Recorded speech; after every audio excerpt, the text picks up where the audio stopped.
విదేశాల్లో చదవాలనుకుంటున్నారా? అయితే విదేశ్ కన్సల్ట్ ని సంప్రదించండి. రాబోయే 23 ఏళ్ల తర్వాత మన దేశం 100 సంవత్సరాల స్వాతంత్ర దిన ఉత్సవాలు జరుపుకుంటున్నాం. 23 ఏళ్లే. ఈ 23 ఏళ్లలో మనం అందరం సంకల్పం చేస్తే, ఒక పద్ధతి ప్రకారం పనిచేస్తే ప్రపంచంలోనే అగ్ర దేశంగా తయారవుతాం. నాకు ఏమాత్రం అనుమానం లేదు. మీరందరూ గాని 19 నుంచి గవర్నమెంట్ కంటిన్యూ అయ్యుంటే ఇప్పటికి ఎక్కడికి పోయేవాళ్ళం నాకే తెలియదు. ఎక్కడికో అభివృద్ధి చేసేవాళ్ళం. మీరందరూ అనుకున్నారు 2004లో ఆ రోజు నేను ముఖ్యమంత్రిగా ఉన్నాను. అప్పటి వరకు హైదరాబాద్ గాని మొత్తం రాష్ట్రంలో అనేక అభివృద్ధి కార్యక్రమాలు చేశాం. ప్రతి ఒక్కరు ఊర్లో ఇంజనీరింగ్ కాలేజీలు పెట్టాం. మీ పిల్లల్ని ఇంజనీర్లు చేశాం. దానితో హైదరాబాద్ అంతా కూడా బాగా అభివృద్ధి అయింది. నాకంటే ఇంకా కొత్తగా వస్తే బాగా చేస్తారని మీరు ఆ రోజు ఓట్లు వేరే పార్టీకి వేశారు. దాని పర్యవసానం 2014 రాష్ట్రం 2గా విడిపోయే పరిస్థితికి వచ్చాం. అది జరిగింది. మళ్లీ నేను ఒక ప్రతిష్టగా తీసుకున్నాను. మళ్లీ రాష్ట్రాన్ని ఘాటిలో పెట్టాలని చెప్పి ఆలోచించాను. ఎప్పుడూ జరగని విధంగా మీరు చూస్తే 120 సంక్షేమ కార్యక్రమాలు ఇస్తూ, అభివృద్ధి కార్యక్రమాలు చేస్తూ సంపద సృష్టించే మార్గాలకు ముందుకు పోయాం. దానివల్ల 13.5% జీఎస్టీపీ అభివృద్ధి అయింది. పేదవాళ్ల తలసరి ఆదాయం, అందరి తలసరి ఆదాయం పెరిగింది. మీ జీవన ప్రమాణాలు పెరిగాయి. కానీ 2019లో మళ్లీ మీ ఆలోచన మారింది. ఒక సైకోని తీసుకొచ్చుకున్నాం. అక్కడి నుంచి ప్రారంభమైంది గుద్దుడే గుద్దుడు, బూతులే బూతులు. నేను అడుగుతున్నా, ఈ నియోజకవర్గంలో ఎప్పుడైనా ఇలాంటి మీటింగ్ జరిగిందా అని అడుగుతున్నా మిమ్మల్ని.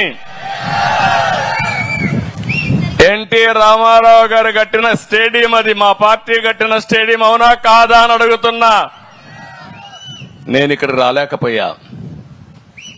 అంటే ఏంటి ఆ రాచకం, ఏంటి ఆ విధ్వంసం? మాట్లాడితే బూతులు. ఈ కాన్స్టిట్యున్సీలో ఏం జరిగిందో మీరు చూశారు.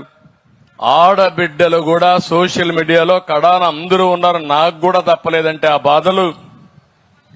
ఎలాంటి పరిపాలన సాగిందో ఒక్కసారి మీరు ఆలోచించండి. అలాంటి మాఫియా ఒకటి కాదు, అన్ని మాఫియాలే. మామూలు కాదు. వీళ్ళు అంతా ఎక్కడ దొరికింది అక్కడ దోచేసుకున్నారు. ఇసుక మాఫియా, లిక్కర్ మాఫియా, కడాన పేదవాళ్లకు దొరికే ఇచ్చే పీడిఎస్ లో కూడా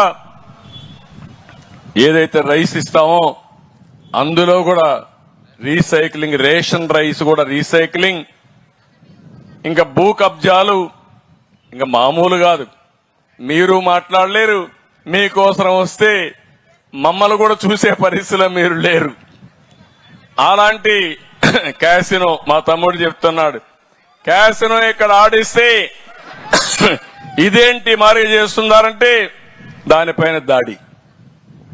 అన్ని మనం చూసాం, బూతులు. అందుకే తల్లి నేను అసెంబ్లీకి పోవడం మానేశా. ఆ రోజే నేను చెప్పా, ఇది గౌరవ సభ కాదు, కౌరవ సభ. మళ్లీ క్షేత్రస్థాయిలో గెలిచి అసెంబ్లీని గౌరవ సభగా చేసి ఎంటర్ అవుతారని చెప్పాను. ఏమమ్మా ఇప్పుడు ఎక్కడన్నా బూతులు నిలబడొస్తున్నాయా మీకు? ఎక్కడన్నా భూ కబ్జాలు కనపడుస్తున్నాయా అని అడుగుతున్నా మిమ్మల్ని. మీరందరూ కూడా ఈ రోజు ఫ్రీగా నవ్వుతున్నారు. నాకు ఎంతో సంతోషం. అప్పుడు నవ్వు కూడా నోచుకోలేదు మనం, అవునా కాదా? ఈరోజు స్వాతంత్రం వచ్చిన సందర్భంగా మనం గుర్తు చేసుకుంటే స్వేచ్ఛగా మాట్లాడుకోలేకపోయాం, ఫ్రీగా నవ్వలేకపోయాం. ఆ వ్యక్తిని చూస్తే నవ్వితే కొడతారు, ఏడిస్తే మళ్ళా కొడతారు, కేసులు పెడతారు. ఇంట్లో నుంచి బయట రావాలంటే ఇంట్లో హౌస్ అరెస్టులు చేస్తారు. ఆయన వచ్చుంటే ఇవన్నీ చెట్లు కొట్టేసేవాడు. నేనేమన్నా చెట్లు కొట్టానా అని మిమ్మల్ని అడుగుతున్నా. పరదాలు కట్టుకొని వచ్చేవాడు. పరదాలు కట్టానా నేను అడుగుతున్నా. మా ఆఫీసర్లు అయితే రెడ్ కార్పెట్లు వేసేవాళ్ళు. నేను చెప్పా రచ్చబండే నా యొక్క స్టేజీ, ఎక్కడ అతిగా చేయొద్దని చాలా స్పష్టంగా చెప్పి నేను ఒకటే చెప్పాను, సింపుల్ గవర్నెన్స్ ఉండాలి, ఎఫెక్టివ్ గా ఉండాలి. నేను కూడా మీలో ఒకటిగా తిరిగి మీ సమస్యలు అర్థం చేసుకుంటా. భగవంతుడు ఎంత శక్తి ఇస్తే అంత శక్తిని ఉపయోగించి మీ జీవితాల్లో వెలుగు తీసుకురావడానికి ముందుకు పోతానని చాలా స్పష్టంగా చెప్పాను.